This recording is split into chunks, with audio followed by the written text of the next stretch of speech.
مثبت سوچ کر انسان نفسیاتی طور پر اپنے دماغ کو ایک خوش انسان بننے کی طرف لے جا سکتا ہے۔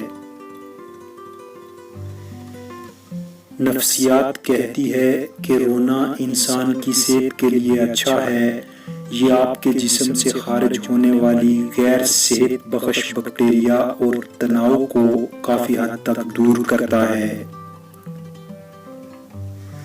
آنسوں کا وزن نہیں ہوتا، مگر نکل جانے کے بعد دل کافی ہلکا ہو جاتا ہے۔ محبت مسکراہٹ سے شروع ہو کر آنسوں پر ختم ہوتی ہے۔ اپنی ناکامی سے ہی کامیابی کا راستہ بنا لو، کیونکہ ناکامی ہی کامیابی کی پہلی سیڑھی ہوتی ہے۔ ذہنی سکون اس وقت حاصل ہوتا ہے جب آپ کی زندگی حقیقی اصولوں کے مطابق ہو۔